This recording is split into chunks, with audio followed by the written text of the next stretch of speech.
The running back scored a bunch of points.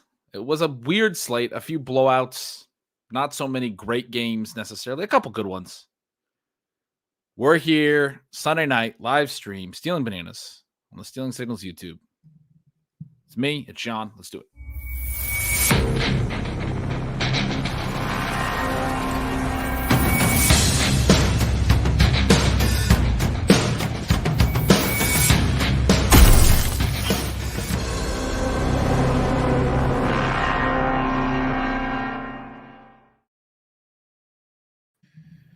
Welcome in. Good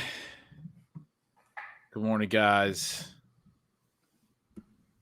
We skipped last week. Sorry to anyone who was bummed about that. We are back this week. Lot to discuss, Shawn. I'm just looking at the top scorers from the day. Jahmyr Gibbs, Saquon Barkley, Joe Mixon, Breece Hall, couple good guys, couple bad guys. All running backs. Javonte Williams was also right there from Thursday night. You have Amon-Ra near the top, but then you also have Bigsby not far behind, Bijan Robinson, Kenneth Walker. A lot of points for the running back position today. It was a I don't even know what to say about this day. It was like last week over at Stealing Lines, I took 12 bets. I was super excited about last week's slate. The bets went well. This week, the bets went well too, but I couldn't find many. I only took 7, and I was kind of like, But I mean, I did go 5-2. I'm excited about that. But yeah, it was like looking at the bets. I was like, man, I don't like these matchups. It just wasn't a very fun week 7. I guess I don't know. What did you think? I don't know. Get those Stealing Lines subscriptions in. Ben has nails for you on the betting front. Yeah, this was a tale of 2 weekends, maybe 3. Ben, I have a lot of teams that are either Bijan or Breece, and then they have Kyron and Kenneth Walker. I was looking through some of the teams. One of the teams somehow had Gibbs fall all the way through, and it's like Gibbs instead of Kenneth Walker in there. Jahmyr Gibbs looks like maybe the best back in the history of the world. His runs today, for anybody who didn't get a chance to see that particular game, there was a lot of running back scoring. The running backs look good. Breece Hall as a receiver. I mean, he's very different than what you would get from someone like a Christian McCaffrey. But, I mean, you do not want to deal with Breece Hall or Jahmyr Gibbs in space, right? You also – it was kind of funny because I get to edit Blair Andrews' really awesome wrong read piece every week. And it was basically just like, I mean, it goes through every game, has all these crazy advanced stats for every game. It helps you understand every part of how a game is going to play out. But the Eagles-Giants game really could just be boiled down to the Giants play run defense with only like 7 guys on the field. And those 7 guys like cluster not in the center. I mean, Saquon looked very, very good. He's unbelievably fast in a straight line. I'm not sure I've ever seen teams. Well, like, I mean, just run straight through for 60 yards over and over and over. I know. So, and then when he went off, Kenneth Gainwell was. Yards before contact were plenty high. I mean, Gainwell got a lot of work. Shipley went in there at the end to show you that running backs can be stopped. So that was the Shipley carries. I was like, come on, just break one. Just give us one. Oh man. But yeah, Gainwell was like hitting a couple long runs too. And then late, none of them were really doing much. They're kind of crowding the box. And so I was thinking as I was watching the end of that game, I was like, I wanted to make this point about Gainwell having similar like yards before contact and all this stuff, but he's not going to because of a bunch of late carries into loaded boxes. Yeah, because I mean, of the 170 yards, they were like 190 before. So he looked good. I mean, Kenneth Walker is a fantasy machine. Kyron Williams is forced to go out there and have all of these such and such and inches carries where he's met by 7 guys in the backfield. And so his rushing numbers don't look great, but he scores touchdowns and he makes plays. He's good. I kind of wanted them to lose with the 5. I mean, both teams deserve to lose in that game, but the punt late, I mean, just go for it on 4th and 1. I mean, I get like what you're just saying is would be a good counter to that. They probably were like, the Raiders can't go the length of the field, but they punt late in that game that they should have won that game by a lot. They have, a missed field goal, missed extra point in that game. The Raiders are like, if you hand off field goals on 1st and 10 100 consecutive times, and you're facing this version of the Rams, and they make all of those mistakes you're talking about, you will somehow be in it at the end. I think Antonio Pierce just wanted to cover the spread because that's what the Rams were 7-point favorites. They had no business covering, but they settled for a field goal late, down 8 to lose by 5.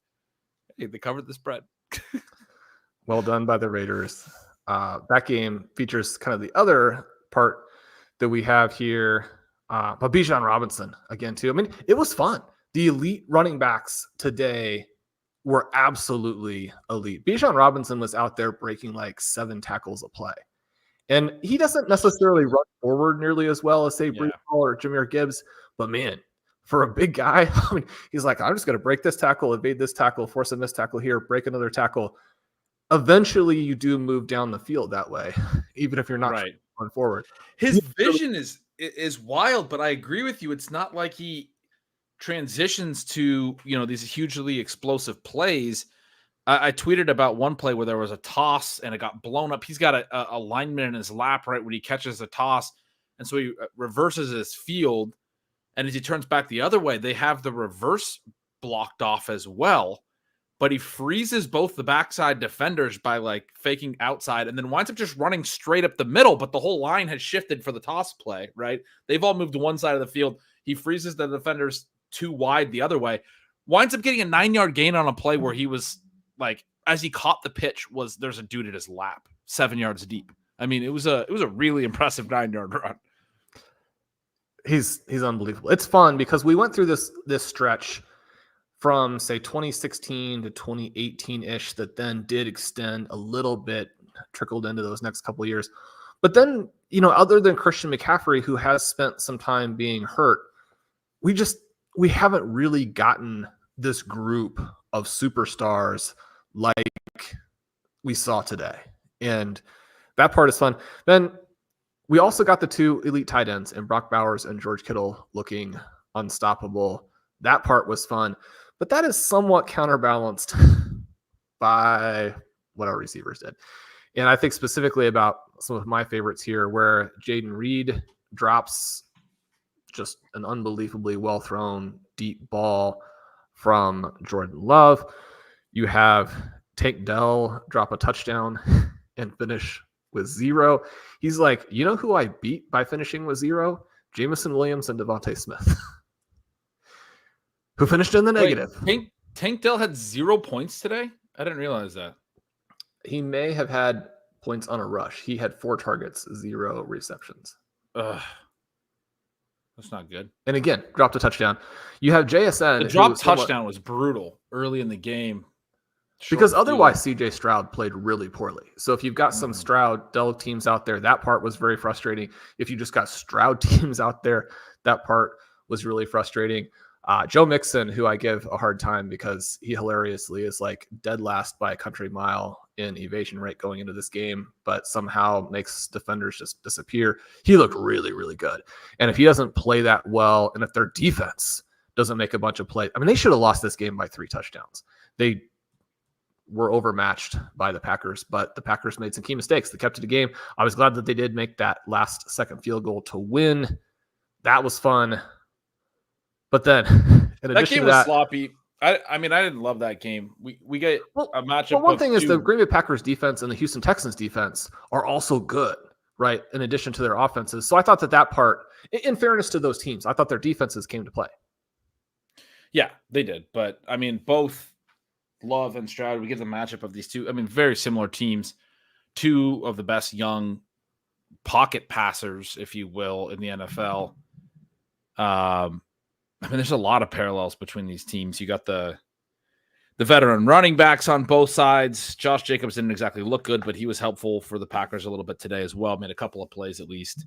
But both of the quarterbacks, I thought, looked. I mean, Love made more plays. He threw a couple touchdowns, a really nice TD to Tucker Kraft, but he also throws a couple of interceptions in this game. A couple other passes that were tipped that could have been. I mean, he's aggressive down the field, which you really like to see. A couple of them were tricky today. The Tucker Kraft touchdown was a catch you are going to rarely see from a tight end. That was fantastic. I mean, we're going to go into some of these games in a more detail after we get done with sort of the big picture, but I do think it's odd and a little bit frustrating that Romeo Doubs, after his temper tantrum, has basically been rewarded for it. I think that is especially annoying after having to listen to the Sunday night broadcast talk about how it's so hard to play for the Steelers when everybody watching is just like, they let George Pickens do whatever he wants every week. It's like, this is maybe the easiest team ever to play for. The Sunday night game as well. I mean, the whole thing's going to be now. Russ played really well. I just saw a tweet that the Steelers hadn't scored that many points since 2020. I mean, Russ threw a few really high arcing passes where the ball placement was not where it needed to be, and George Pickens caught them, right? Well, you had two amazing George Pickens catches, and you had an amazing Pat Freiermuth catch. Otherwise, you had punts and balls spiked in the dirt.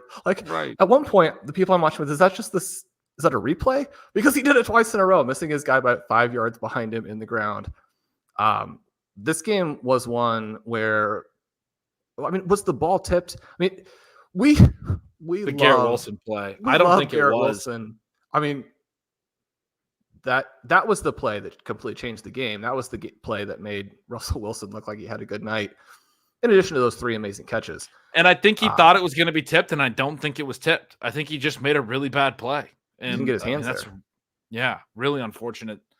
Because otherwise he looked kind of decent. It looked like we were hoping. Now, once Davante Adams has more time in the offense, he's going to take a bigger and bigger role. But in this game, you could see how he actually helped Garrett Wilson get wide open, how he helped Breece Hall.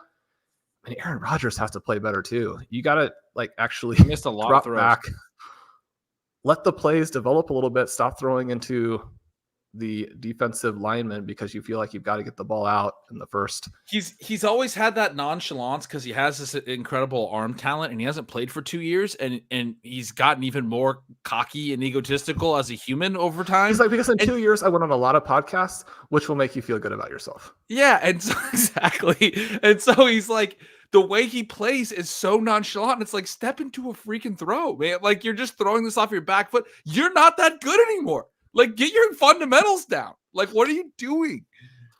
I mean, the Jets should have won. They make those bad turnovers, and then the defense is like, you put too much on us, and we're not good right now.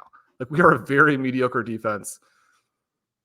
I think the Jets are going to actually be awesome, right? I think they're going to be. And the interesting thing here will be like, how does it play out down the stretch in terms of actually making the playoffs? Because they're going to go on a big run. They're way better than this Pittsburgh Steelers team. They felt like they were going to dominate that game, even when they fell behind by a point, and then you get the turnover and then they're down by 8. I'm like, well, they're still going to win this game. It wasn't until they go down 15 or whatever, I was like, wow, they're going to lose this game. They're going to go to 2-5. I found myself like rooting for them. Not that I have anything against the Steelers necessarily. I guess I wanted to see Russell Wilson lose and then Justin Fields come back in. I'm kind of, we're going to see a lot more Russell Wilson now, and I didn't think he played particularly well. I think Fields has played pretty solidly. But the Jets, I mean, they're going to keep playing. They're going to play hard, and I think you're right. They're going to be good. They looked good offensively early. Once they get Adams more integrated, I mean, even the stuff working off of it, like Lazard, I thought worked better as the third option. Mike Williams had a big catch in a key spot. Conklin scores on a little leak play. Like, the whole offense made more sense when you have Garrett Wilson and Davante Adams at the top and Breece, obviously. Yeah, I mean, you have Aaron Rodgers get over himself, and they could go on a run where they're one of the top 4 or 5 offenses in football, put up a huge number of points. They get some of the defenders back. You get the holdout back. I mean, this team's going to be really good. But they have personalities that are holding the team back in some ways right now. You'd love to see those 9 targets. That's the stuff, the personality stuff. That's why I want him to win. I was like, I just want it to be kumbaya. Like, I just want to see this go positive for Garrett Wilson and Breece Hall. I don't want to see Aaron Rodgers throw 35 times to Devontae Adams because he thinks that's the way they're going to win. They got to get out of this 2-5 hole, and the only way I'm going to do it is to throw to my best friend all the time. Well, he did get the 9 targets, but also 9 targets for Hall, 9 targets for Wilson, 9 targets for George Pickens, 5, 111, and 1. And I mean, he made those plays, not Russell Wilson. He had an extraordinary game, which again is why they put up with all the stuff that he does, just like they put up with it for their other players. He's like one of the best receivers in the league, right? Like, everyone's been talking about his separation metrics. All these things are looking really, really good this year. I've been like writing in signals. Well, he's not translating into that to fantasy points because of the Pittsburgh offense. In this game, they're just like, we're just going to let Russell Wilson throw those really high balls, and they're going to be way offline. But he's going to make every play. Like, how he catches the fade, the juggling one that hits the defender. I mean, well, he had it, and then the defender ripped it out, and then kind of fell down as he knocked the ball up in the air. And George Pickens like, oh, it's still sitting there, so let's grab it. Yeah, no, he made some very nice plays in this game.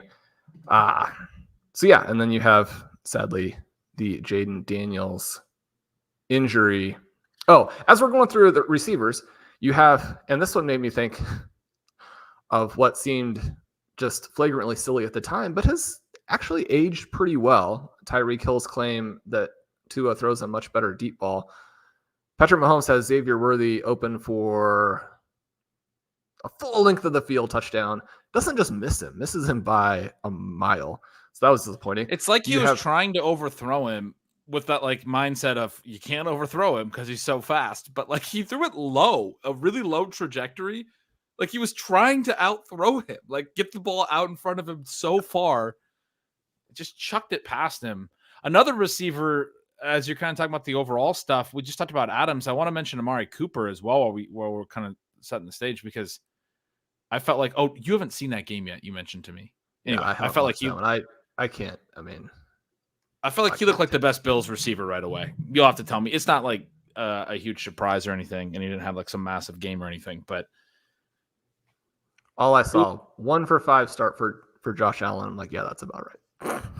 Did you see the graphic during Sunday Night Football where they did the started 1 for 1 for 15 yards since 1 for 7? It was Russell Wilson's passing line.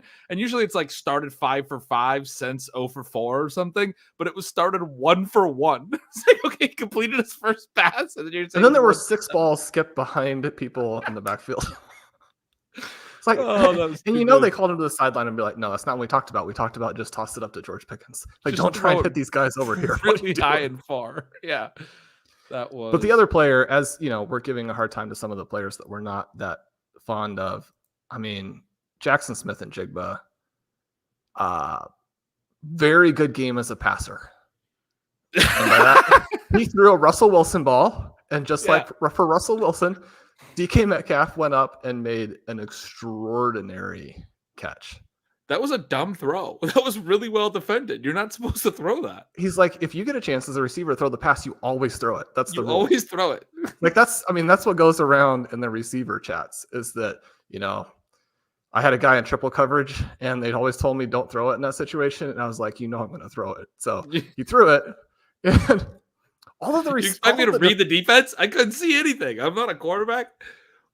The defenders kind of like fell away from it. Like they were thinking that this Hail Mary is going to travel to him. And then, so one of the reasons I'm so frustrated with JSN is that the catch that DK Metcalf made illustrates how you play if you're really athletic and you care, which is that he launched his body backward. And as he is flying through the air again, backward, got both hands up there and made an extraordinary play on the ball. You didn't like that deep throw where he tried to catch it with one hand for no reason? What are you doing? I mean, you may not care, but some of us have started doing a fantasy football game. It's like a deep shot down inside the 5, and JSN is not getting his opposite hand held, and for whatever reason decides to try to reach up with just his right hand and pull it in. His left hand's here. I watched the replay like 3 times. The defender's behind him. There's no one grabbing this arm. you got to go up with two hands, buddy. Like, I don't know what, it wasn't like he needed to stretch so far from one side that And if he was going to put the other hand up there, he would have also had to make the effort of jumping. That was a bizarre play. My God. Yeah, let's talk about anyway, the receivers, not a great week. No. The running backs, extraordinary. No, the receivers were not good. The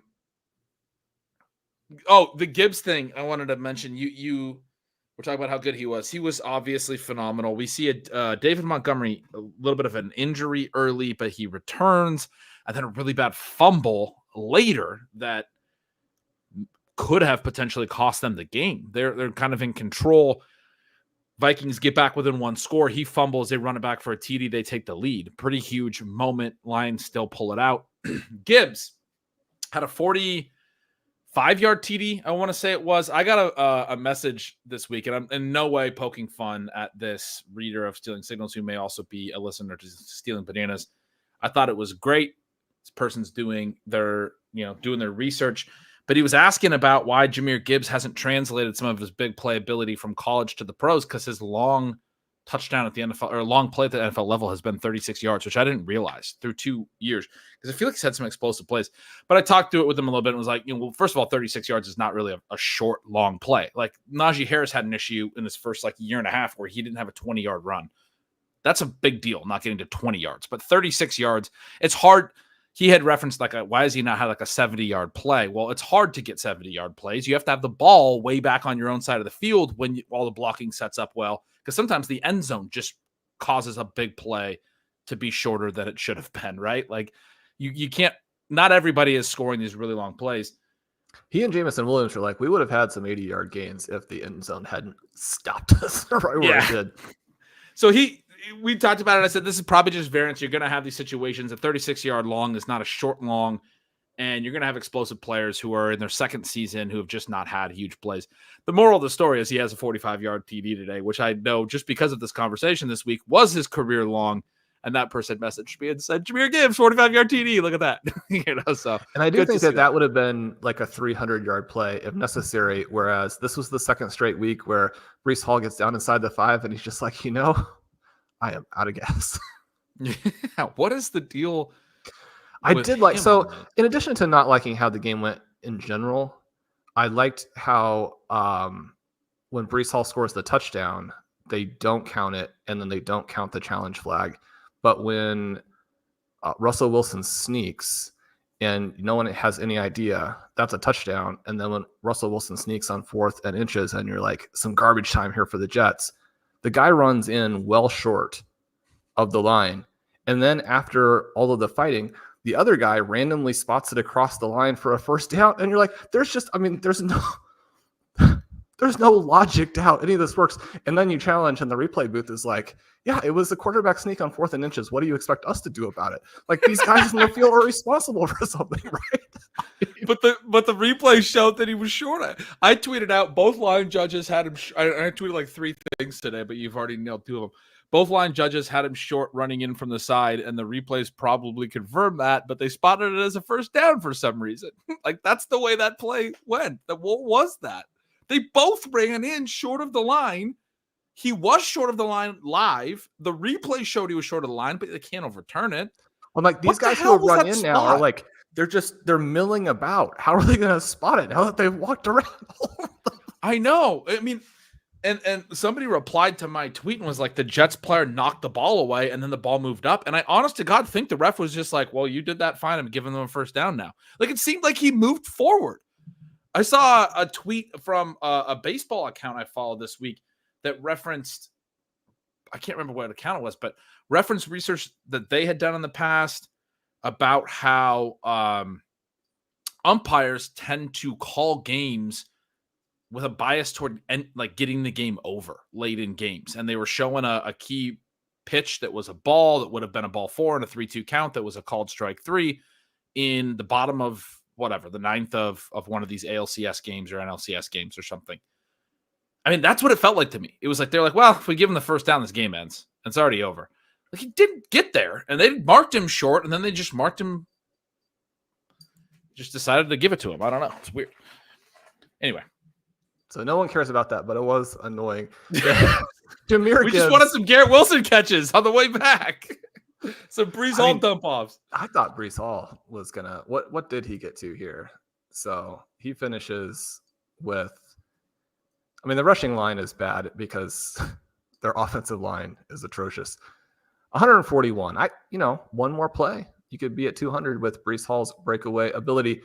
But Jahmyr Gibbs, I mean, he carried them today on sort of a rare off day for David Montgomery.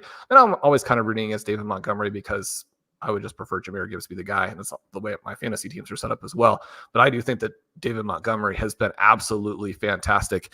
And you talk about running ferociously. And just, again, Dan Campbell and the whole Detroit Lions mindset, David Montgomery is perfect for that. They did what kind of looked like was just leftover plays they had that they couldn't get into the second half of the NFC Championship game. And so they ran a fake punt with an option that was extremely unsuccessful early that put them in trouble. But then they just absolutely annihilated the Minnesota Vikings. And again, if not for that fumble, this game isn't close.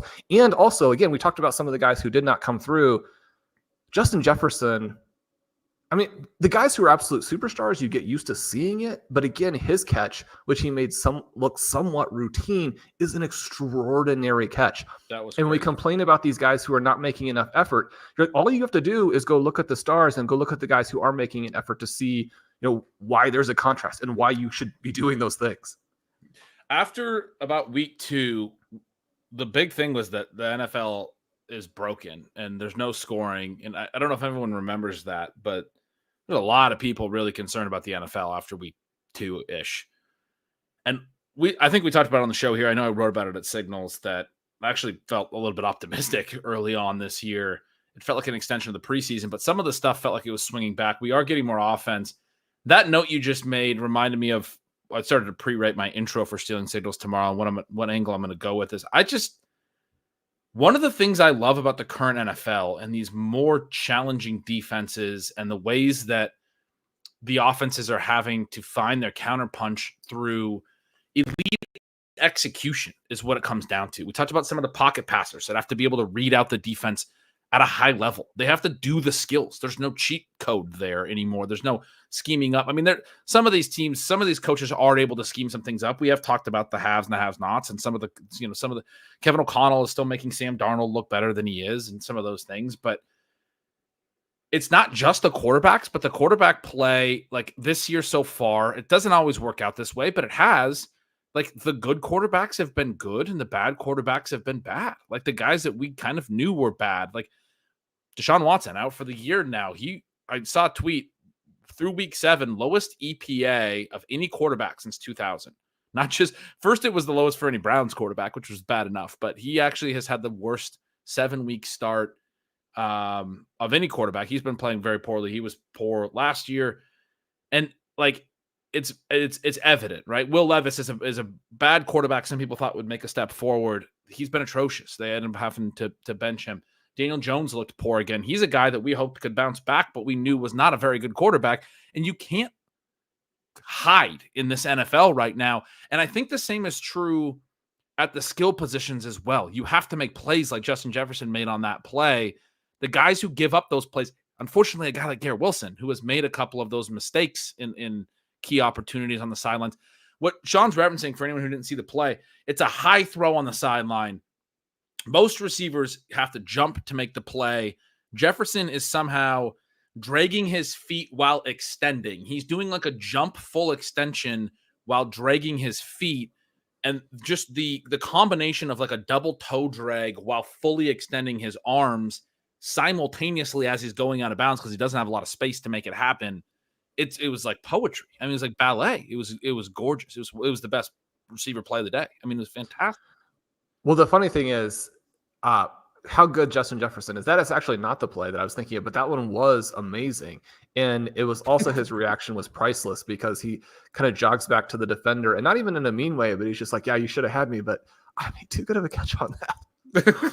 What was the one you were talking about? The touchdown catch. right? I mean, he had to elevate not up, but diagonally and leap out toward the ball, and then he gets both hands on it. It ends up looking like a really nice Sam Darnold throw, but only because at the end of it, he launches himself like a missile and then full stretch in the end zone. Catch the ball both hands, touchdown. I mean, 781 and 8. Visualize this play, and I looked at my notes, and all I wrote was Jefferson TD. He's good at football, which is usually what I do when it's like a ridiculous play that I expect I'll remember later. But I'm gonna go watch it anyway. Continue. Yeah. So the thing that's a little bit frustrating here, and you and I kind of talked about it before the day as we were setting our lineups, because we did have some choices that were like Sam Darnold versus Joe Burrow. And, depending on what you're thinking about the game context, some of those types of things, the Bengals only throw 25 times. Burrow doesn't hit 200 yards, but he does get the breakaway touchdown to both guys. In the end, they score relatively similar fantasy points, but just, kind of going back to your note, I'm not saying that individual week projections don't matter. They obviously do. You want to understand the game context, but there's such a massive gap between Joe Burrow and Sam Darnold that even in a situation where the game context goes in a different way, I'm okay with taking Burrow. And I mean, you look at this game here, one of the reasons I was desperately hoping that the Lions would get that last field goal drive, that the kicker would nail the kick, all of those types of things, beyond just being a Lions fan, which probably is most of it, is just that Jared Goff played an extraordinary game again. And we're seeing a story develop with Goff that I don't think, even friends and family probably thought was going to happen, because he looked completely and totally done with the Rams, right? And you have Sean McVay, this unmitigated offensive genius, saying, like, you cannot do it. And now he's running this offense for the Lions. Now, granted, you're playing with, we talked so much last year about how Brock Purdy and the 49ers, and it was about the weapons, and he was good, right? You saw today a little bit what happens with Brock Purdy when you're playing a great defense and you don't have your weapons with you, which is, and just sometimes you don't play as well. You get variance and all those types of things. But this is yet another game today. I think that they said, I don't know for sure that this is true as we're doing the show live, but that he had the 3 longest games of the season in terms of consecutive completions to start the game, right? He ends up going 22 for 25. And although they do get the 4 sacks, which isn't inconsequential, this Minnesota Vikings defense has been fantastic. And in the first quarter, it did look like they were giving the Lions some questions to answer, which is definitely not at all what the Dallas Cowboys did a week ago. But then they went out and they answered them, and they were scoring at will before you get that David Montgomery fumble. It's so exciting to see a team where everything can come together like this. I mean, this was one of those weird sort of out of nowhere Khalif Raymond days. Anybody who has Sam Laporta is just incredibly frustrated. I benched him in a bunch of leagues today where I do have, in most cases, it was because I had Brock Powers, and so you just are kind of lucky. But man, his situation is very frustrating, and yet you think to the second half of the season, and it's very possible. And I almost don't think that Laporta is completely healthy, but the second half of the season, he could come roaring back and be the overall tight end. Now, it's going to be hard to do that when you have Brock Bowers out there, both with how good he is and the fact that they don't have anybody else to throw to. But Sam Laporta could have massive, massive numbers, right? In part because you just can't stop all of the pieces on this offense. But even then, what Jared Goff is doing, being the guy who's leading it, we had talked, who was leading in a variety of the MVP things. You have the Lions now, who look like the second best team in the NFL behind the Kansas City Chiefs. Jared Goff is playing better than Patrick Mahomes. He should be your current MVP. You just got so many takes into there. I'm a little bit dumbfounded, but I'm going to disagree with that. I still think it should be Jaden Daniels, even though he didn't play today. I think he was the clear choice entering today. The Commanders are now 5-2, have no business being 5-2. They were able to beat the Panthers without him today. That's another one I don't think you've had a chance to see the whole thing. I was pretty depressed to discover that not only did he go out, but he went out early. You're hoping to get some points. Now, he did run for 45 yards already at that point. Yeah. So that's a lot more than some of these receivers we talked about. Yeah, it's tough because he played the rest of the drive. Then he looked frustrated on the sideline. They bring in Mariota. Mariota isn't exactly cooking, but the Panthers are so bad on defense that, as they start their last drive of the half, they have 20 points, and the broadcast shows a stat that the last team to score 20 points in the first half with fewer than 25 passing yards was 2005 or something. It was a long time ago. And then they were able to actually get some passing yards on that final drive, and they joked about how that little bit of minutia no longer applied.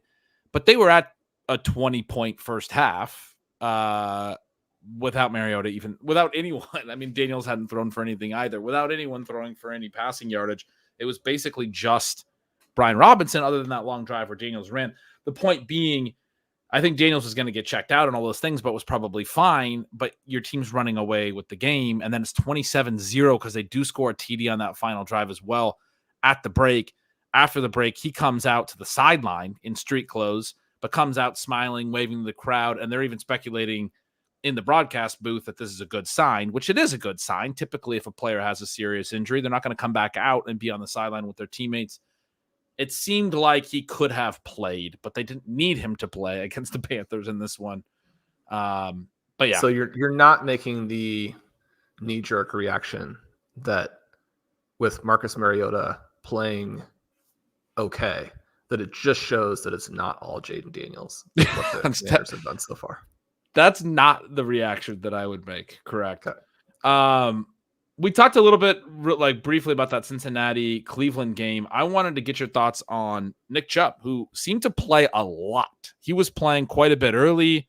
He scores a goal line TD at one point. There's an offside on the offense, which you never see, but the right guard lined up in the neutral zone. He's right next to the center, but managed to line up in front of him. And so they get a 5-yard penalty. They move back to the 6. All the time. They never call it, I would imagine. He gets the carry from the 6 and gets it back down to the 2. Another carry gets stuffed. The carry from the 6 down to the 2 was good. Gets stuffed on the next one. They throw on 3rd, if I'm not mistaken. And then they do a toss play to him, and he does a little spin move, and he scores again. So he ends up with 4 carries and close and ends up scoring a touchdown and was on the field a ton. They threw to him on the first play of the game and looked like an intentional thing, and he dropped it. Threw to him a couple other times throughout the game. We're not going to have Watson in there anymore. To me, this feels like it's going to be Nick Chubb's team going forward. Not that I guess it really matters because the Browns season's probably not going anywhere. But Shawn, you in the preseason were saying that this might happen with Chubb to add him to those teams when he was really cheap, when his ADP is 130 plus. Throw him on some of those best ball rosters even. It's week 7. He gets out there. He scores a touchdown. He plays quite a bit in this game. And it seems like going forward, he's going to be a big part of the fantasy puzzle. Yeah, because, he's 11 for 22, but it's pretty difficult to evaluate, in part because some of those are goal line, short distance carries. The context for gaining yards. One of the things that the Browns have done very well, and I had mentioned it in the Zero RB Universe pieces, that Jerome Ford had dramatically changed around his peripherals as a runner from 2023 when they were not very good. So it's possible that this Browns team will run the ball effectively in some games. You certainly would have liked to see them do it against the Bengals, who have a very poor defense. I think so much of it still comes down to where we are at QB. I was going to ask you if you felt like you had any insight into the machinations there. We get DTR flipped in as the backup. Jameis Winston sent to 3rd string emergency. He does play in this game. It's kind of one of those things where you're like, yeah, it was an emergency. Was Thompson Robinson injured enough for that to be legit? Because he had been apocalyptically bad. The broadcast is emphasizing the only reason Winston's in now is because of there's been 2 injuries. They're like, you got to keep in mind that the DTR did get hurt there, and everyone's like, when? Where did he get hurt? The Brown stuff is so far beyond the pale. And this has no fantasy relevance and hasn't for weeks, right? But every time I see Jerry Jeudy's projections pop up, like last week it was like 12, this week, 10 something. And you're like, that would assume that any target he gets is going to ever be catchable. And that when he does get the target that's catchable, he's going to make any effort to catch it, which he's not going to. But in this game, you had 41 passes from Deshaun Watson and Dorian Thompson-Robinson. And again, until I see all the numbers, but I'm 97% sure that of those 41 passing attempts, 0 were targeted at Jerry Jeudy. That's true. When Jameis Winston the broadcast was in, announced when Winston came in that Jeudy got his first target of the game when he caught that first pass. He instantly got 5 though, because Jameis Winston is like, this is the guy who's like the legitimate NFL receiver. All this other stuff is manufactured, which is fine. But you get 14 targets for David Njoku, 12 for Cedric Tillman. I mean, Cedric Tillman is fine. So the other thing here is that both of those guys put up good numbers. Jerry Jeudy instantly gets 5 targets, but the funny thing is Jameis Winston was 5 for 11, and other than the 5 targets thrown to Jerry Jeudy, he looked very good. Yeah, Jeudy had one drop. The other ones didn't look great. As far as my thoughts on that, I agree with you. DTR did not look good at all. 11 for 24, 82 yards. That's really bad. 2 interceptions. I wrote that, in my notes, his best plays were with his legs. There was some, play action rollout dump offs. You were talking about the scheme stuff. He throws a pick in the fourth quarter, trying to push it downfield for the first time, really all game, and he just sails it. It's like you just can't do that. Obviously, throw it downfield right now, which is more or less the case with Deshaun Watson as well. Winston comes in and they're at their own territory. He takes over with, I believe, 5 minutes left, and I did have those notes that you said. Sorry, 3 minutes left, just over 3 minutes left. Hits Jeudy right away for his first catch of the day on his third down, his third snap on a third down throw. And then, Jeudy gets all those extra targets. He did have a drop in there. And Njoku winds up catching a TD that's in the back of the end zone. It's actually like a throw. Like all of Njoku stuff was that flat route stuff, which has carried over. Njoku's been hurt a lot, but that was one of the bull cases for Njoku this year. We talked about it last year. Yeah, it was all with Flacco, and a lot of people didn't want to draft him because it was just with Flacco. They were using him on block and release dump offs because he's so good with the ball in his hand. And one of the cases I know I was making this offseason was, that specific usage to the player that worked really well for the team. So instead of having a running back outlet, to have David Njoku as your outlet on a lot of those pass concepts where he's blocking and releasing in the flat. And then they do a lot of these play action, like stretch rollouts, and they have the tight ends running in the flat as well. So Njoku's ADOT was at a career low last year, but his targets per run had risen. A lot of people wrote that off as purely Flacco. A lot of that usage seems to have carried over to this year where they're like, this is the best way to get the ball in the hands of a playmaker that we have. Again, hasn't played a ton. 14 targets today, 10 catches, only 76 yards. I assume that's a very low ADOT. I don't have the ADOT numbers in front of me, but that looks like that will be favorable. But you also get the touchdown from Winston where it's down the field. It's not a super long TD, but he catches in the back of the end zone. Winston clearly looked like the most competent NFL quarterback in terms of being able to distribute the ball to the different areas of the field that you have to be able to distribute the ball to play the position in the modern NFL. It's just a really weird story. And so we'll see if there's anything more to that kind of as the week and the next couple of weeks progress. I think that David Njoku has a shot too. And not just a shot, but like you're talking about him right after that group that is essentially McBride, Bowers, and George Kittle. The other players who were drafted ahead of Njoku, I think, have a very slim chance to rest of season score with him if you get anything remotely competent from the QB position. Jameis Winston is not going to be what he was in the season where he threw the 30 picks, which would be extremely exciting. He's not that player anymore. He's not that good. The fact that it's such a sharp contrast to the other quarterbacks is mostly about where they are. But if they do go with Winston, I think you're going to be able to play your Browns, which if you have Browns is something that you are hopeful to do when we get into the heavy bye. Do you think Tillman's an ad then in that regard? Because I agree with you on Njoku and on presumably on Judy if he remembers how to catch the ball. Do you think Tillman will be somebody to go get this week? I think so. They had been talking about preseason, and one of the reasons, not only reasons, but one of the reasons why nothing has really come of that is just because Deshaun Watson has been so bad. Especially when you're looking at the lines that we got from all of those players that we discussed at the top. I do think that you want to add him in places where the last receiver on your bench is even well below those guys and is a pure kind of contingency-based Hail Mary type of play. Yeah, like you were carrying a Jordan Whittington or something, and he barely played today, and you're like, okay, well, I'm going to just replace that for Cedric Tillman. Yeah, somebody that I was thinking of that, again, I haven't gotten to watch this game fully, so it might not be accurate, but like someone who's on a bunch of our rosters, Xavier Worthy, I would feel pretty comfortable putting Cedric Tillman in ahead of him there, or at least, putting him on the bench for a bit, because if he continues to do this, I think you'd want to see a few games, but at some point you've got to be honest with yourself. If the rest of your team is really good and, JSN plays like this a couple more times, I mean, some of these guys that we really like, you've got to perform at some point. And if they don't, then I think you're looking for guys who are going to get targets and maybe continue to move in the right direction. Ben, it was a pretty disappointing game from the Bengals offense there, but we did get the breakaway touchdowns for Higgins and Chase that saved both of their days, saved Burrow's day.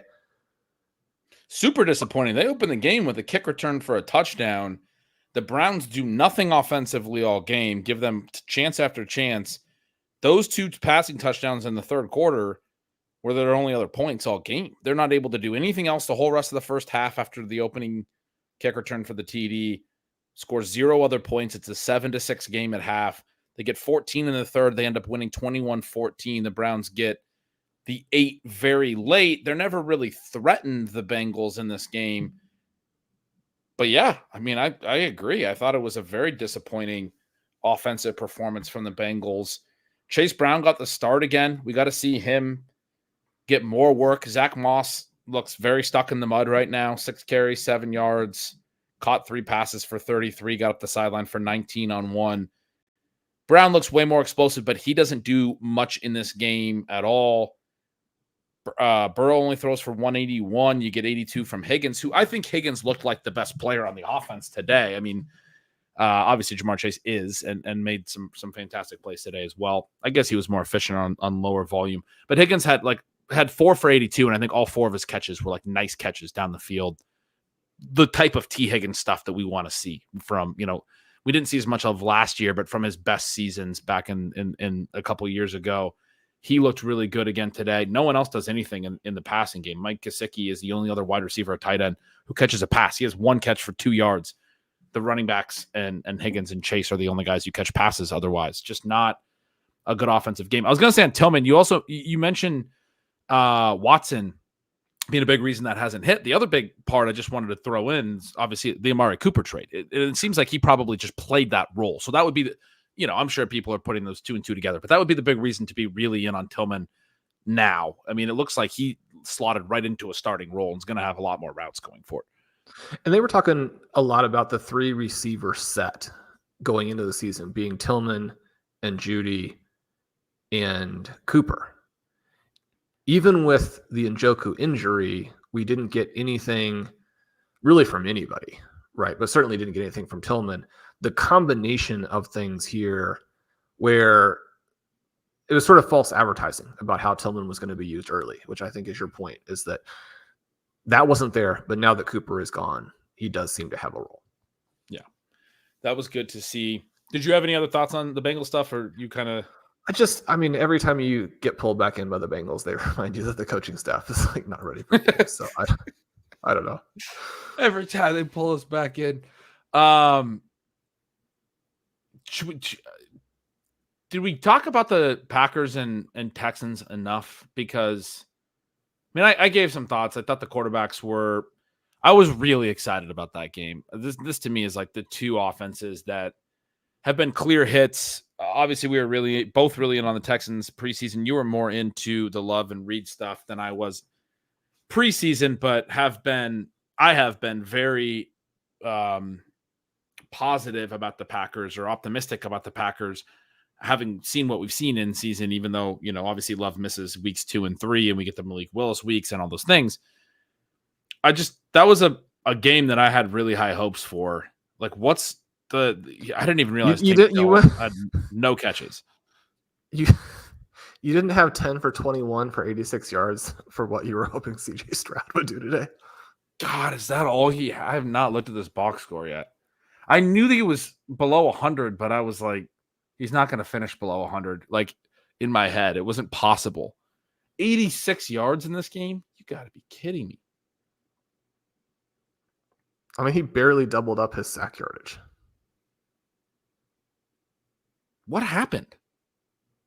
Well, the Packers are subtly good. The notion that the offensive design in Houston was going to be elite is definitely incorrect. Wrong. Yeah. Yep. I mean, one of the things I think you look at here and you say, well, when they had Nico Collins, and it is something similar to what we saw today from A.J. Brown, what we saw from DK Metcalf, what we saw from Justin Jefferson, which is that if you have a superstar, it matters. And so if you have Nico Collins, everything is going to be different. But Ben, going into the season, I mean, you can throw out Stephon Diggs and say, that's a veteran, aging, didn't play well the second half of last season, changing teams, maybe he is done. But Tank Dell, when he did play last year, because he had a few missed games with injury even before the season-ending injury, Tank Dell was unstoppable and was creating big plays everywhere. Now they have him trying to catch these little things underneath that, even if he catches them, aren't going to do anything. Now, he has to still play better, right? You can't drop all of the passes that he's currently dropping. But it's striking what they were doing today compared to the Packers. This game should have been 3 touchdowns at least. Now, again, you got to give Joe Mixon credit for what he's doing. We talk about the offensive scheme and the play calling. Perhaps there's an element there that the coaches should also get credit for, and the offensive line should get credit for.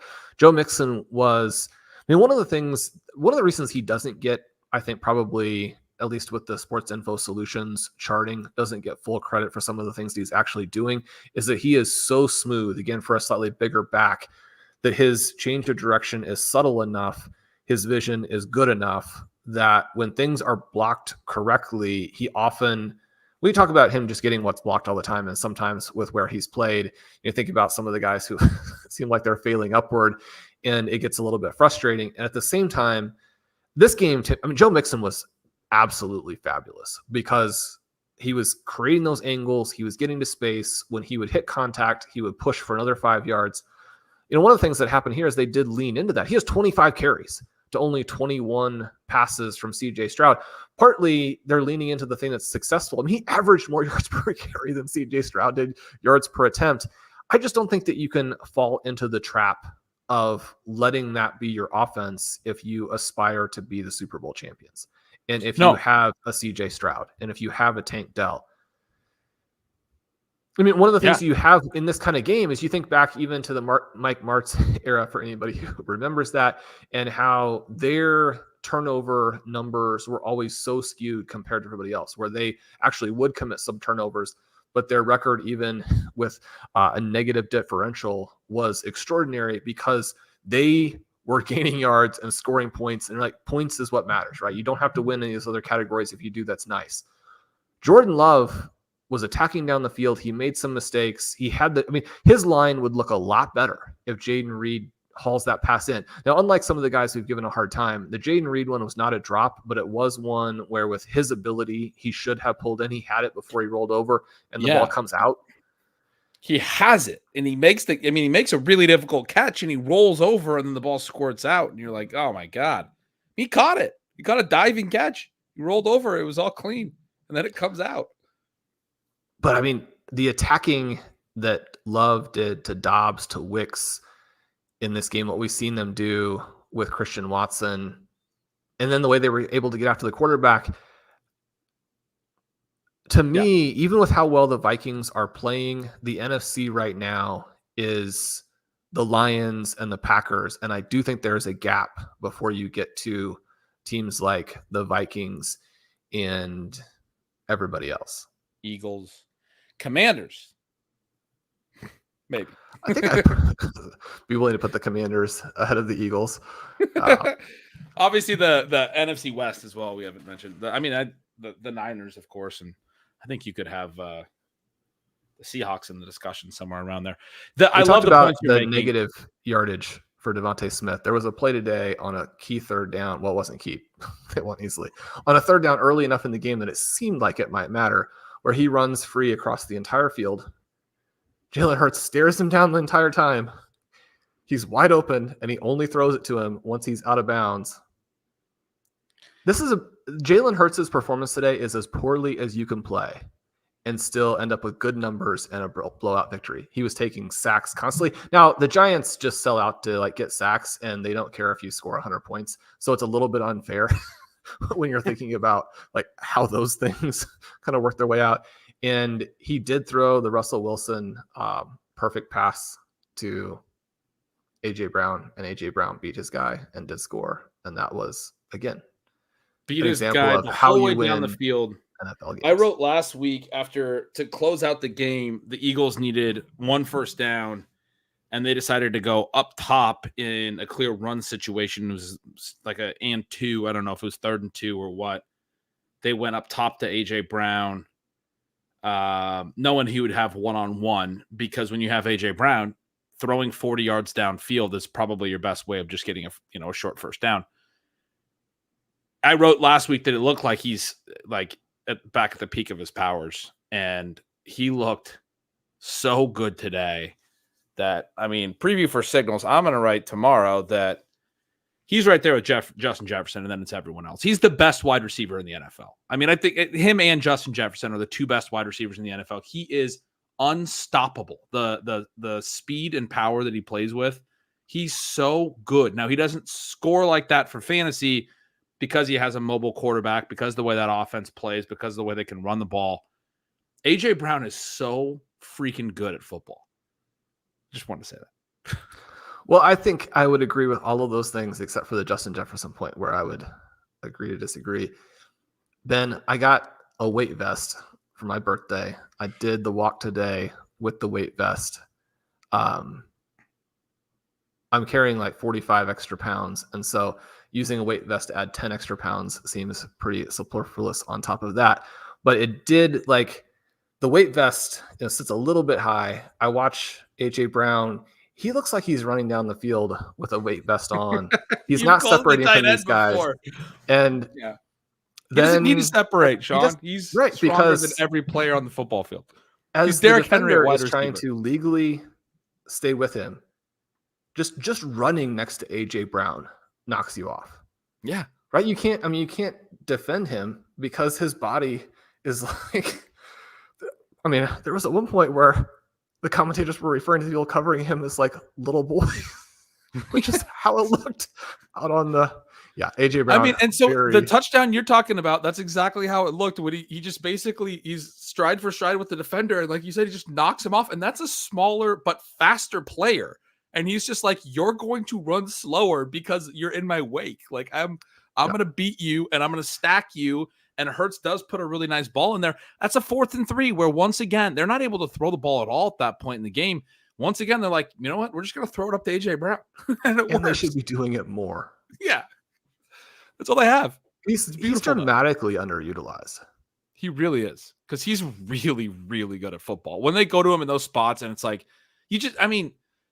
they know when it's 4th and 3 where their bread is buttered. And anyway, I had a lot of fun watching him in that game as a longtime fan. Obviously, he only has 5 targets and 5 catches and 89 yards and a TD, but I thought it was a really impactful 5 plays. He's just every time the ball is thrown his way.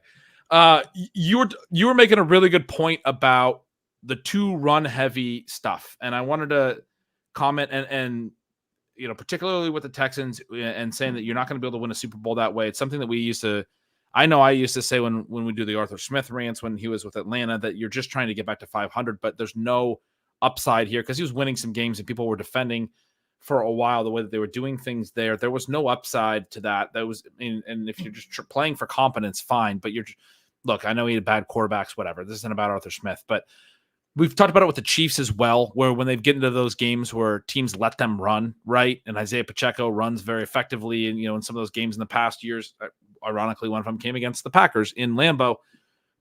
It's not as effective for the Chiefs. We've talked about this league-wide as a trend, that these teams need to be willing to throw into pass defenses that are telling them that they need to run. Some of the teams just take the runs more than they probably should. But it's not as efficient of a play. So even when you're doing it efficiently, you are running the risk of, at any given series, on 1st and 10, 4 yards, on 2nd and 10, 3 yards, and you have a 3rd and 3 that you got to convert. You can't just run every single time. They will start to load the box. So then on 3rd and 3, maybe you try a play action. You get a drop. You get something. I thought Atlanta did this today as well, Sean. I had that in my notes as you were describing the Texans. I pulled up my notes there. I wrote Atlanta very run heavy, effective, but too many runs. You can run efficiently and not have enough offense. They ran the ball really well. They ran the ball really well last week, and I feel like they leaned into it too hard because when Cousins drops back and throws the ball in this game, he's throwing effectively, but they're not having him drop back and throw on early downs and in non-obvious passing situations enough. He has a pretty strong game. He ends up throwing a couple interceptions. One was right through Drake London's hands. Should have been caught, and it winds up as an interception. I believe the other was deflected at the line or something, or maybe it was on Cousins. I can't recall, but I felt like they were far too run heavy early in this game, especially similar to what you're describing with the Texans. It's something we talked about with a lot of these teams. The other thing, you were talking about the Texans and the Nico Collins and the superstar element, and that was the other thing I was going to talk about with sort of my intro tomorrow, talking about how the best players have to win in those things, but also the ways that these defenses are playing. We've moved back toward, remember last year, we talked about this in the offseason, we got more number one production in passing games than, I looked this stat up, I have it in the newsletter. If you look at all 32 teams, their top scoring wide receiver or tight end as a percentage of their overall wide receiver and tight end scoring, like a downfield receiver, right? It was a higher percentage for all 32 teams. It's a higher percentage if you just look at the subset of the top 20 teams or the top 10 teams. Any way you want to break it down, we saw a league last year where the top receiving weapons were more dominant than they have been in like a decade. We used to see that a lot more a decade ago before we got more spread offenses, more 3 receiver sets, those types of things. I always remember back to the Brandon Marshall season, back when he was playing, he had a 40% target share for a full season one time, which is just absolutely crazy. We had 200 target seasons back then. We didn't have any of that necessarily last year, but we started to see that trend with the elite number ones dominating their offenses more. And it has to do with the ways that these defenses are playing and the spots that they're getting put in. And the offenses that succeed have those difference-making number ones. I just want to emphasize that point. You made, I think, a great point about the loss of Nico Collins being huge for the Texans. I don't think Diggs is necessarily that guy right now. It seems like Tank Dell's definitely not that guy. Like, is he still hurt from the offseason? I mean, it seems like he's not the guy he was last year, which is a bummer. Yeah. Again, I'd go back to, I think there has to be a play calling element. It just, the way that he played as a rookie to see the way that he's playing now, we don't have a lot of question about what he is as an NFL talent. So you talk about the run heavy nature of it. And I think that it's easy to look at the Falcons and say, well, they gave up strip sack, scoop and score, what have you. They throw those picks late. But again, late is the operative word there. When Cousins is sacked and they return, the Seahawks, it says, return it for a touchdown to go up 31-14. They were already up 24-14. And so, yeah, that's not a blowout like the final line indicated. And perhaps some of what happened with those interceptions, which again, I mean, the one is on Drake London, is about pressing. but you were not where you needed to be, or certainly where you would at least wanted to be in a game where you run effectively and you're still down 24-14 and they're under pressure. And the pressure is then causing the mistakes in the passing game. When you have Kirk Cousins and you have London and you have Darnell Mooney, who's had a pretty interesting season to this point, Ben, I would say somewhat quietly. Sometimes I say things have happened quietly and then I'm told that's just because you're not listening to anybody else say things. But I mean, Kyle Pitts is actually not performing that poorly. They have the weapons in the passing game. I mean, Bijan Robinson is certainly one of the top 5 receiving backs. There's John, I called no reason to not be passing in this game. I finally broke down, and I've defended Kyle Pitts week after week after week of his career in stealing signals every week. I read about every team, every player, every week. Obviously, Kyle Pitts is a player I can't shy away from because I've told people to draft him. I finally broke down the other week, a couple weeks back, and I wrote that it was, quote, Jover after a 0-catch game. Apparently, that's all we needed was to finally. I was going to make a comment to we finally have gotten the buy signal where Ben has capitulated. Yeah. Now we've gotten the floor of confidence. 9 targets. Yeah. That floor of confidence that we thought was always going to be there. This is too good of a talent. He's going to produce 3 straight games of 65 plus yards since that. Since I wrote that. I don't know. I mean, that's all we needed. We're talking about the run thing. I don't think you've had a chance to see the Miami Indy game. You may have seen the score. I don't want to spoil too much, but I do want to mention also that this comment here, Anthony Richardson passed for more today than CJ Stroud. If you watch the Miami Indy game, that is a real big knock on Stroud because Anthony Richardson looked bad enough again that I wrote that he's probably not playable at this point. He looks so confident and composed when he's throwing, and then the ball is just nowhere near where it needs to be on the other end when the camera pans. Meanwhile, the Dolphins on the other side were another example of they just tried to run the ball and run the ball and run the ball and run the ball. They had a lead and they tried to just keep running because the other offense couldn't do anything. And then eventually they fumble. You get that one key play. They lose because of it. I mean, ultimately they needed to be extending the lead, but they were just comfortable punting and saying, you guys can't move the ball down the field. And then they gave up one short field and they end up losing. Anyway, sorry for spoiling that whole game. Well, unless you're running like a peak Kyle Shanahan team, unless you're running like Dick Vermeil's Kansas City Chiefs, back at the beginning of the century, then you're just not going to put teams away by running effectively. And so when you do have those catastrophic plays, the game can turn very quickly. I mean, one of the things right now is that the Chiefs are winning, but they're not necessarily putting teams away, even teams that are having a hard time. Ben, it flashed up on the screen at the end of the game today that the 28 points Kansas City scored were their most in their last 16 games. Regular season? They had to have scored more than that in the postseason, right?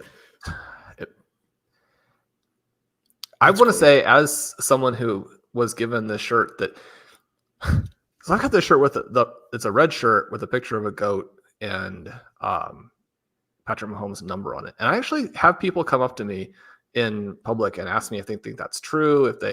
I'm always impressed when the people are sharp enough that they're picking that up on the fly because there's nothing else about it. I think that Patrick Mahomes has played his way back out of that status and now has to do more, right? Which, again, a lot of people are going to say, well, he already had to do a lot more because Tom Brady and Peyton Manning and other guys have done it for years and years and years. They're still in great shape. 27. They scored 27, 26, and 25 across their 4 playoff wins last year. They did not hit 28 in the playoffs. Just to follow up that stat. They also have hit 26 twice this year already and hit 27 in week 1. So this idea that they haven't hit 28. They're not a bad scoring team. No, obviously. They're 26 and 27, like a 5 of their last 10 games. It's kind of crazy. And they end up having 4 possessions per game because they are like, yeah, well, we'll hand it off to Kareem Hunt. Ben, we were talking about how Kareem Hunt looked better than Isaiah Pacheco. And then as I was watching the game today, I was like, that's damning with very faint praise because what is happening here is not good. But he very good for fantasy again, and the Chiefs defense, he falls forward. he gets forward with his weight, right? I mean, did you have obviously the big news in this one is the injury to Brandon Ayuk, which it's just very depressing anytime we lose any of these guys, and I think it also underlines why you would have holdouts, because everybody is on one play away from something like this. We got to see Ricky Pearsall. We got 2 for 50 from Jacob Cowing, who he's better than I like, and flashed a couple of times. The story here also, Deebo Samuel illness, is that? That's the word. He only played 4 snaps, apparently. I learned about it during the game. Ricky Pearsall, Sean, dances way too much on his routes. He's one of those wide receivers that thinks setting up the route like this 7 times like this is the way to do it on every single route. There was I wrote that before the late 2-point conversion where he just needed to run a simple out and it was open, and Purdy's standing there in the pocket like just waiting for him to make his break, waiting, and he finally just throws it, and Pearsall still doesn't break out of his freaking break, and it's an incomplete pass. I don't know why he was dancing so much on a 2-yard out. Just speed out. Just get out. Like, go. He's like, I'm going to set you up. I'm going inside. I'm going outside. Going inside. I'm going outside. And then, like, the throw is already gone. What are you doing? Anyway, Jacob Cowing, actually looked pretty sweet. Fun dude out of Arizona and previously out of UTEP. Massively high targets per out run rates. Was really, really dominant at UTEP. Went to Arizona and had really strong numbers while playing alongside the probable wide receiver 1 next year, I think still. He certainly was near the beginning of this year.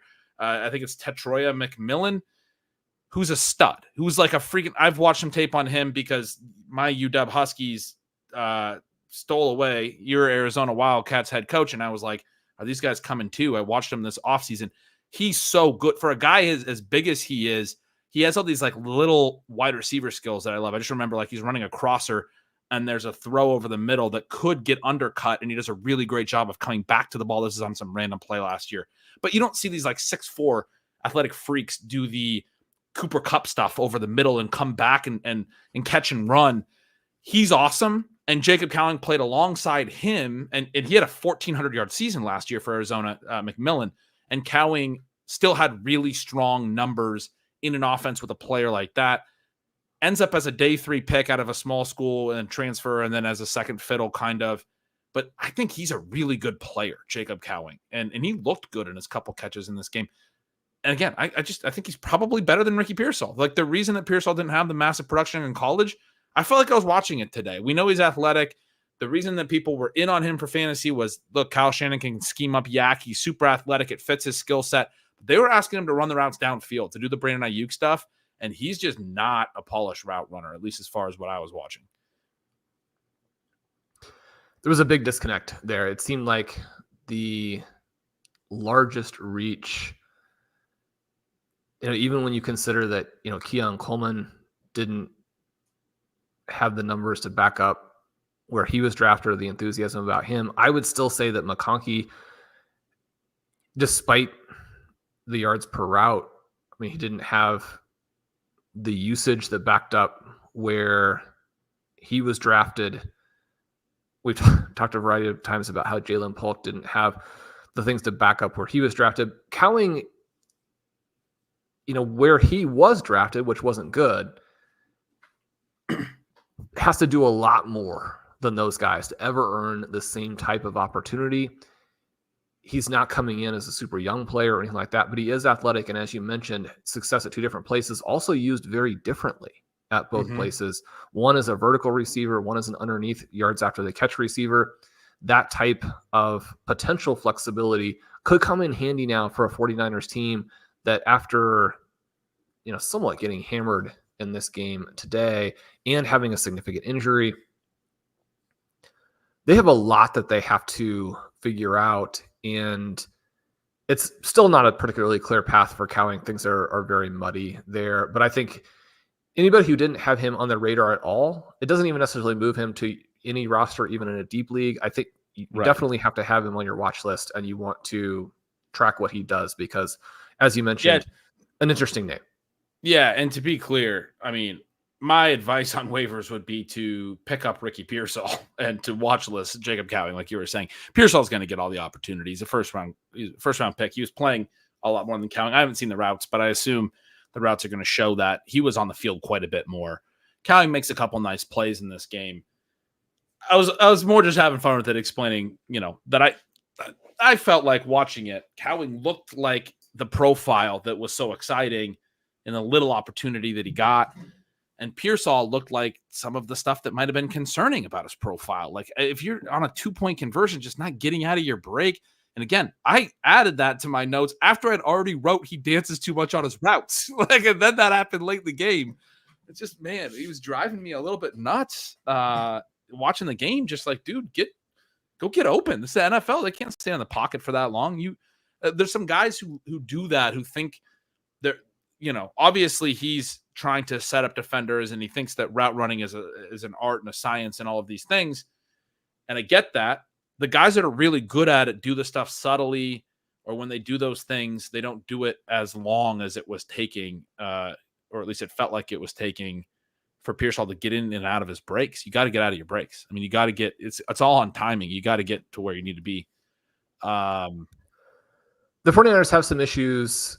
Obviously, one specific thing I would note is that Purdy played poorly in this game. He has the 3 picks. One of those picks was thrown in the general vicinity of Ronnie Bell, but nowhere near him, to where you kind of think that Bell was probably at least somewhat at fault there, which again underlines how much more difficult it becomes even for what you might call Purdy of an elite game manager if your guys are not where you expect them to be.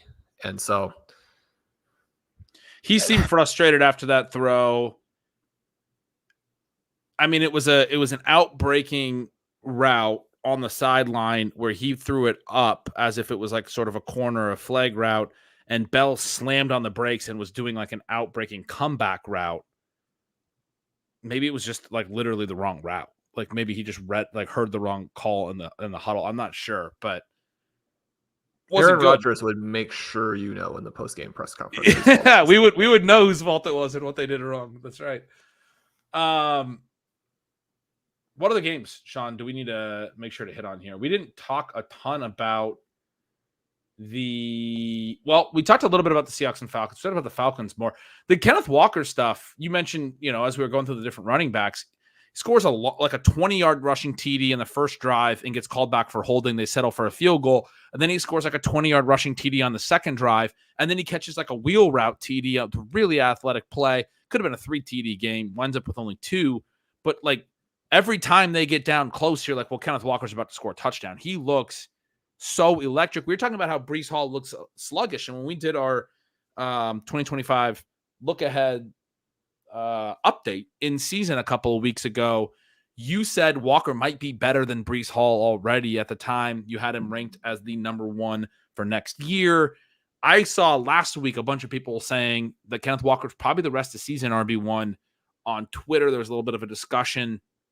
He seemed to be gaining some traction in that conversation.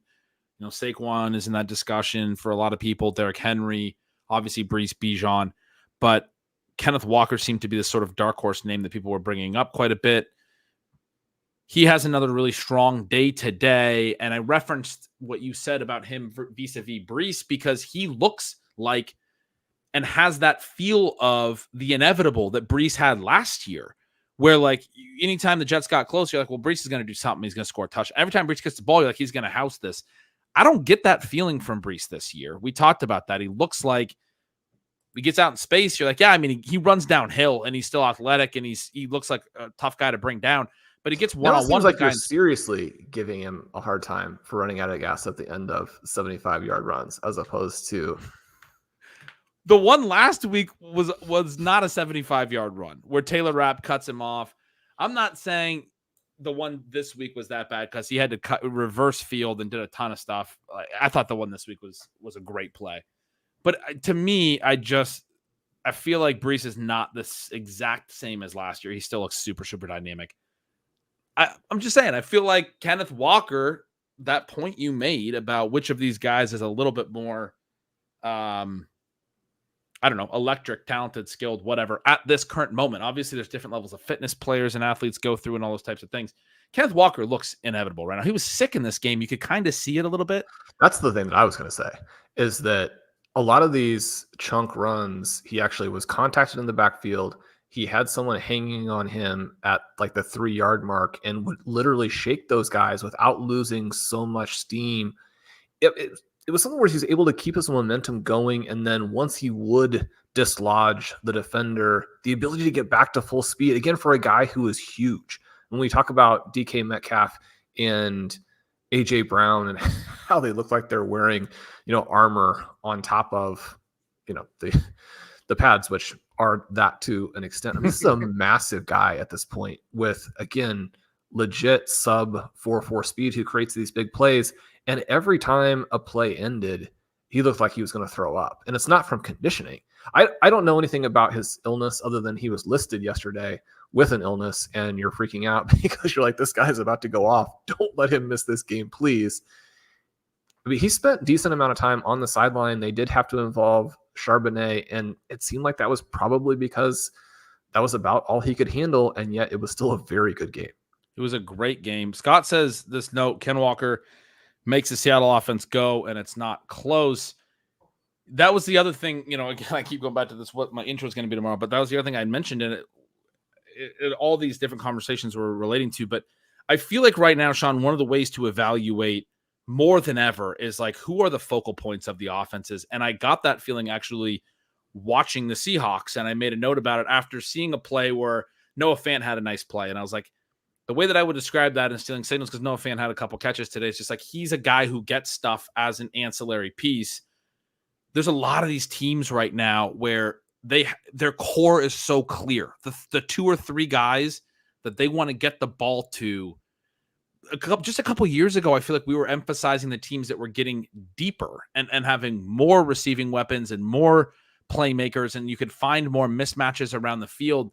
We've gotten back to this thing where it's like a lot of these teams just have like 2 receivers that they really want to get the ball to and 1 running back, right? Like the Vikings have Jefferson and Addison and Aaron Jones. That's their whole offense. Jalen Naylor did a few things today.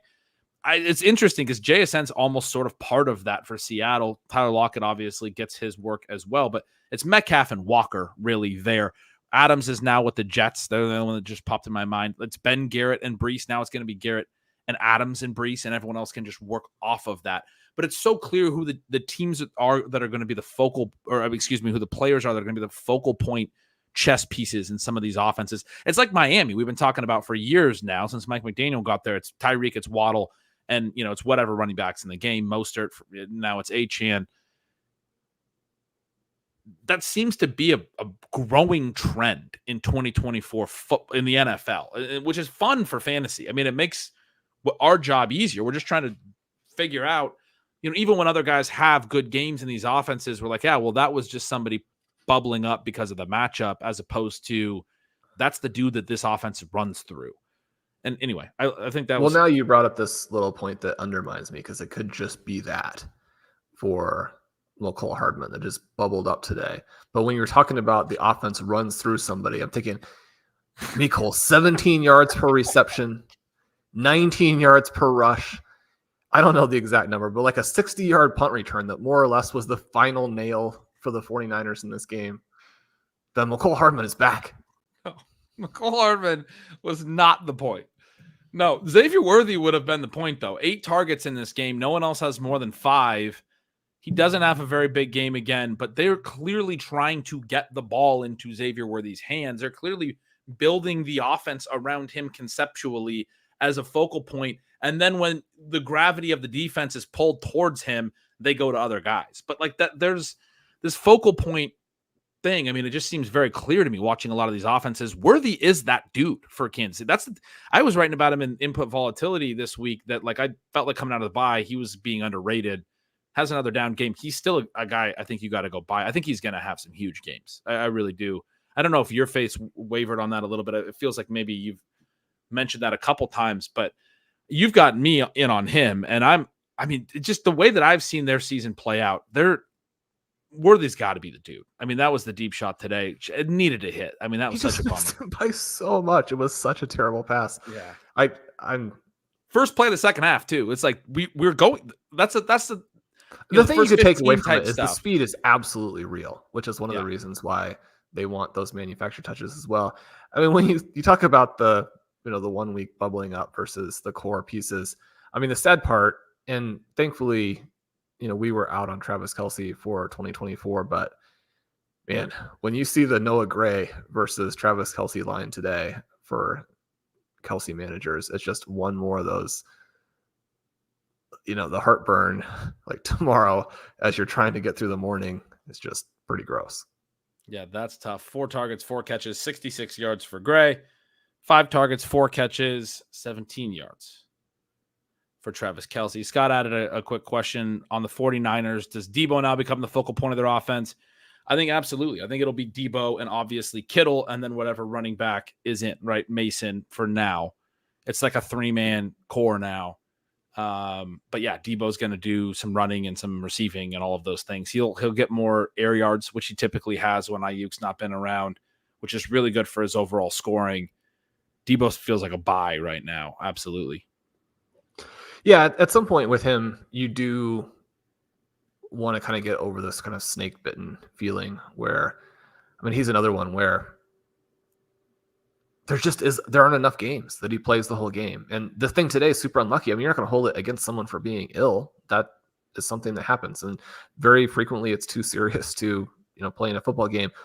But it has been tough there. I think the other thing with, say, Jordan Mason as a focal point is that we saw him today. And again, he looked absolutely fabulous.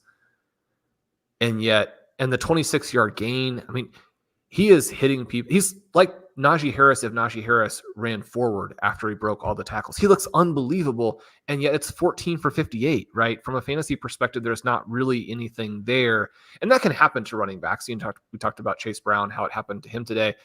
I was thinking that Brown, I was looking through because the Bengals actually did not commit many penalties today. I do think that one wiped out a big game for him.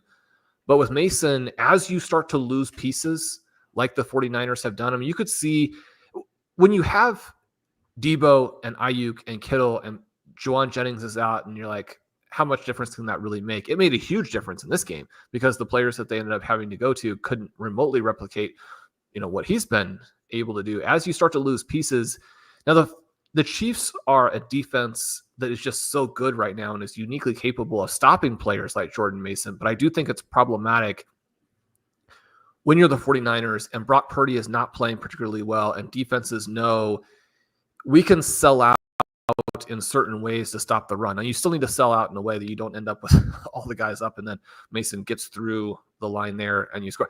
Obviously you're going to do some of these things differently, but it was interesting on, I believe, the second touchdown for Jahmyr Gibbs, where it was an all out blitz. And because of the way the Vikings were trying to get to Jared Goff before he threw a touchdown, he handed off to Gibbs, who then just walked into the end zone because all of the pass rushers had flowed by him.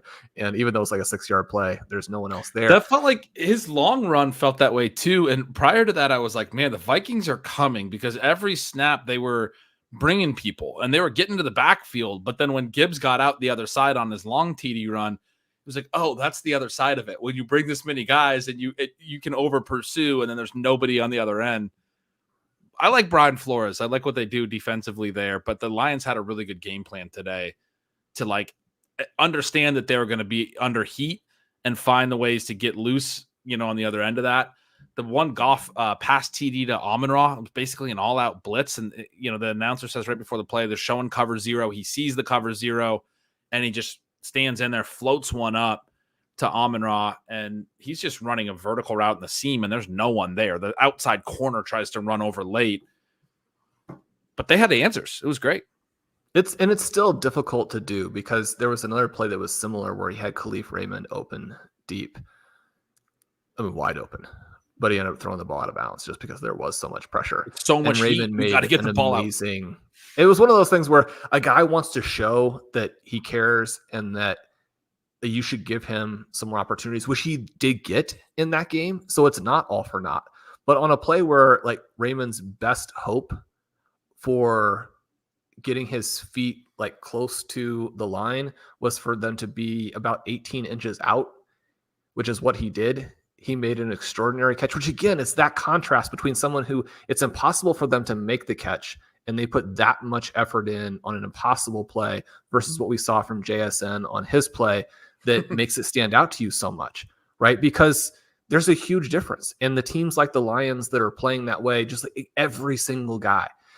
I think there's this tendency to be cynical and to be numbers focused, which are two different things, right? To be clear, but to have either temptation and to not care about or either A, enjoy, or B, think it's meaningful how hard all of the Lions are playing right now for each other and for their head coach. And I think it might be the biggest story in the NFL. It's cool. The Lions are cool. Saw something from, I believe it was from Penei Sewell last week when asked about Campbell and just talking about him as a father figure and all these things. There's all the cliches that you hear about locker rooms and the brotherhood and it's a family and all those things. It does seem to be very, very true with the Detroit Lions. And that's cool. And these guys are playing for each other and all of that kind of stuff. Definitely doesn't feel that way in every locker room around the league and in many fewer, but there's other teams. The Steelers have always been like that under Mike Tomlin. They've always had that kind of an edge. I mean, there's a lot of those types of teams. Shawn, as we were just talking, I was looking through the different games, trying to see if there was anything that we didn't hit. I guess we didn't really talk about the London game.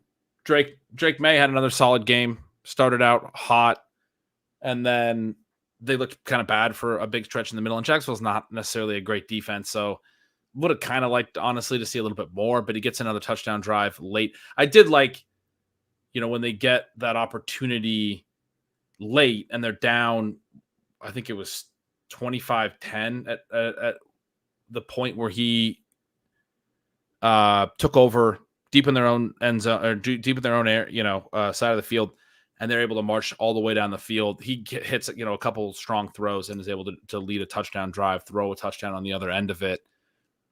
I mean, yeah, it's like the touchdown didn't ultimately matter. They didn't get the 2-point conversion. They're down 9. Jacksonville ends up adding another touchdown and they win 32-16. But for fantasy, it's nice when a guy can go out there and actually score in those situations. I thought that was really cool to see. But yeah, I mean, I think we covered most of the games. You had any other big stuff? No, that was, I didn't have a chance to watch the London game. I say didn't have a chance. I opted not to. It doesn't work that well logistically to watch it live, kind of where we are time zone wise. And as we're trying to set all of the lineups. Mm-hmm. And then once I got into the whole treadmill thing, I was like, I just don't want my football day to start with that when I can live watch Lions and Vikings, and Texans and Packers, Falcons and Seahawks. Yeah, they were playing the Seahawks today. So that was that. We joked, or not really joked, earlier this week, the midweek show, about both starting Drake May and playing the defense against him. I did do that this week. And again, I don't know the exact specifics, but I'm pretty happy that I did. Sometimes if you get Justin Fields benched, and again, Justin Fields was scoring well for fantasy. Got to go to another guy. And Drake May seems like he's going to be that fun guy. But the one thing I will mention about that game as well is, the travel to London, I think, is actually under discussed, but I think it throws a lot of these teams off. Last year, I think it was every game in London, or I mean in Europe was, I don't know if every game went under their actual over-unders or went under a specific number. I was looking at like 47 or something like that, but they were not particularly high scoring. The offenses didn't necessarily look sharp, except for The Jags looked sharp in their second game when they stayed over in London for a full week last year. They played the Bills the second game. They were 5-point underdogs. They won outright, upset Buffalo because they had been over there for a week. And I just heard another quote from Lawrence, who was talking after their game last week about how it is. They were asking if they've gotten used to it. And he's like, yeah, you get used to it, but you never really get used to it. You're still kind of adjusting this, that, and the other. He said something like, it can catch up to you if you're not careful. It is kind of crazy that these teams are still traveling over there like Friday night, like 2 days before the game. And there just seems to be a lot of evidence that none of the teams are actually adjusting particularly well. Patriots were that team this week who had to travel over there this week while the Jags had been over there for the full week. So that's a little bit of context on that. Then when I travel to Europe, which I've been lucky enough to do 3 or 4 times, I mean, the first couple days you're there, you might as well not be. And then even like when you come back, you think about these teams for next week. It takes like a full week to be able to sit at your computer and type out a sentence that makes sense. Yeah. I mean, these teams are going to be in trouble when they come back. Yeah, no, there's betting data on that too, that the teams after the London trips have struggled as well. I think it's weird that the Jags get to stay over there for a full week, or like, they have this, they get to play a game where they're adjusted to London and another team's not adjusted. It's one thing when both teams have to adjust that week, but they've now dominated both of the 2 years that they've had that opportunity. They didn't necessarily dominate the Bills last year. So are they like 2-0 in the second London game and 0-35? Yes. Other games. Every other games. Right. That's my point. Don't get too high on the Jags after this game was my point. You haven't seen it yet, Sean. Tank Bigsby has a good game. Didn't start hot, finishes well as a runner. And I was just watching this going, this is like the Patriots are tired. Like the beginning of the game, they had some energy. And by the end of the game, the Jags are just getting the push and they're running the ball. I wouldn't guess that they're going to be able to carry that over the Jags, for the rest of the year. But also, I've heard that Bill Belichick says the quarterback does not play defense. There you go. They don't call him the greatest for no reason, Sean. Another greatest that we haven't talked about enough. Brock Bowers, greatest tight end of all time, 14 targets, 10 receptions, 93 yards. I don't know how he didn't get a 100-yard day for you, Sean. We got to mention him before we go. Well, he didn't get a 100-yard game because Aiden O'Connell got knocked out of this game. And Gardner Minshew, who, again, I like and kind of prefer in there as the quarterback, but shouldn't. He was 15 for 34 with 3 interceptions. Okay, but if you count the ones he threw to the other team, he was 18 for 34.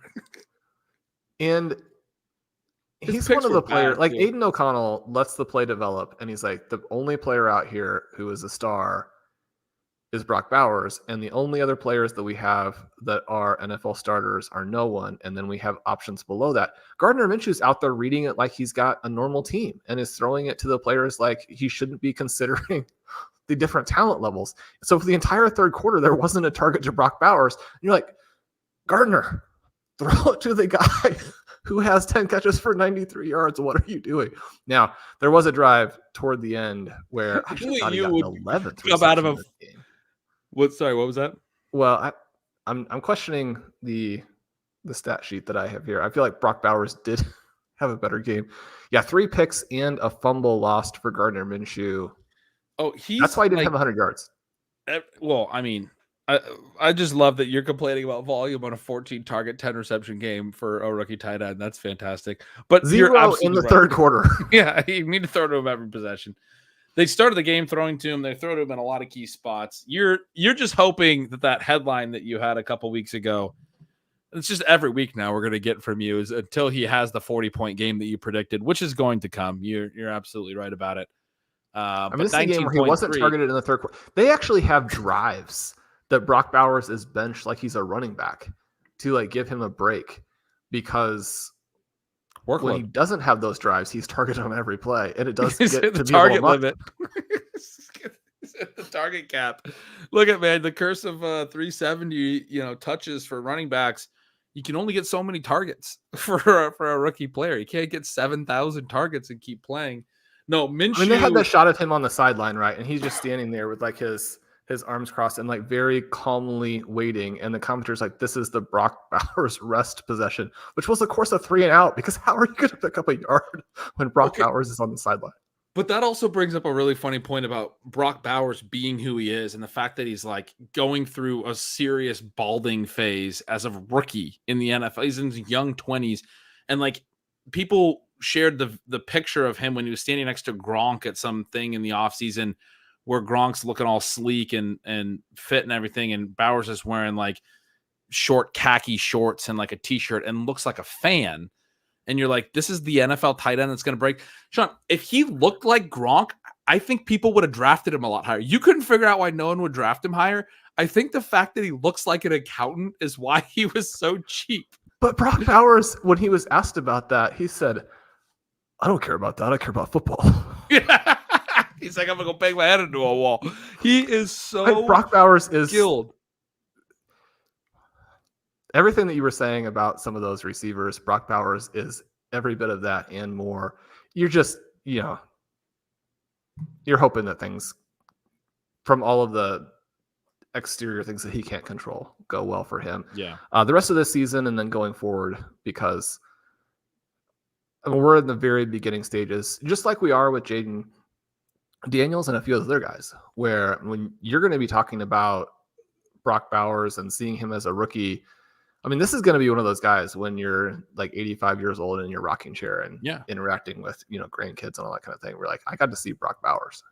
Me and Pat Thorman were talking about it on Twitter after 2 weeks and both trying to find the like superlatives big enough. And I was like, I mean, we'd seen him play 2 games and we're like, this guy's going to be in the Hall of Fame. I think I threw out there and he's like, yeah, no doubt. Like that's where we're at with him. Now, like you said, there's a lot outside of it. Their injuries can occur. The Raiders are a bad organization. Who knows what's going to happen with his career? Let's not get ahead of ourselves.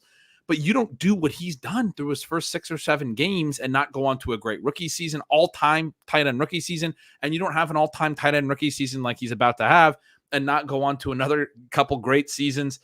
He's on a trajectory already a few months into his career, not even a couple months into his career, to be one of the all-time greatest tight ends. I mean, he's genuinely, that's what you're just saying. You're going to be talking about him in a rocking chair someday. There was a little pass to him out in the flat today that was kind of a missed pass, and he gets his fingers out there and he's able to kind of cradle it, and it's kind of sticking on his fingers as he's running forward, and you're like, I think he's going to not drop that. And then as he has it, it was almost like a video game. Someone presses a button and it just takes off. And he's accelerating now. There's just, tight ends can't do that. So. No, most players can't do that.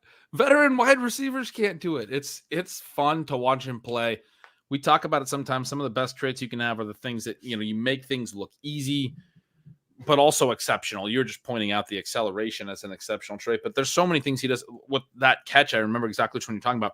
He shouldn't have caught it. It was so low. It was like that ball's going to slip out of his fingers. It's going to hit the ground. The finger strength to catch the ball down by his ankles without having to go to the ground. And then to you're thinking that he made a mistake not going to the ground to secure the catch because he's so worried about running. Because I've seen that so many times and the guy drops it every time. But he's Brock Bowers. So he caught it, and he's like, why did you doubt that I was going to catch this? I'm now going to go run for more yards. This is not a problem for me. Everything looks very easy for a rookie tight end, which is notoriously like you can't produce, at that age. Still doesn't have a 100-yard game, though, Shawn. Only 93, 97, and 98 in 3 of his first 7 games. So we got to get that. It's kind of like the Kansas City Chiefs. He just never breaks that ceiling. Yeah. But I was also going to say with Minshew, we've joked before that he's a lot like Ryan Fitzpatrick. He likes to throw it up. He likes to do crazy stuff. He did that several times today. My favorite is when he gets into an extended play, he breaks a tackle in the backfield, and it's like he goes full Leroy Jenkins. Like he's just like, I should have gotten sacked, so everything from here doesn't count. I could just chuck the ball up into the middle of the field or something. He loves to throw picks on plays where you're like, I wish he would have just gotten sacked and not extended the play at all. 3rd and 10 late. They have a chance to win this game. I mentioned it earlier. They get the ball back with down 5 with, a little bit of time left. 2 incompletions, 3rd down. He extends a play, run towards the sideline. He just chucks it up into the middle of the field for an interception. It's like, you could have at least lived for 4th down. You weren't probably going to win this game. He's Ryan Fitzpatrick, but if he was huffing glue on the sideline the entire game. The people who are still with us are like, why are you guys talking about a game in which a backup QB was 15 for 34? The team still could have won. It's like, that was not the best game that was played today. He hit Trey Tucker down the field for like a 40-yard gain, and Tucker just completely and totally dropped it. I mean, some of the things that happened here are not entirely on him, but when you threw 19 incompletions, some of them were on him. So, Ben, this was so much fun. It helps cathartically get rid of some of that. I don't even know what kind of acid you want to call it, but from all of those zeros at receiver, again, one of the greatest days for running back production recently, and a lot of fantastic reality football. So hopefully everyone enjoyed week 7. Hopefully you enjoyed our Sunday night Stealing Madness. I'm Sean Siegel. With me as always is Ben Gretsch. You can follow at yards per Gretsch. Stealing Signals, Stealing Lines. This channel right here. Please, if you are watching, like, subscribe, click notifications so when Ben goes live, you know that will happen. We'd love to have you guys over at RotoViz. We love y'all. Talk to you soon. Oh, I got to get the outro. Fun fact, I was trying to find Gardner Minshew's stats, but I'm looking at a list of points scored today. He was in the negative, so I couldn't find him. He was at the very, very bottom. Later, guys.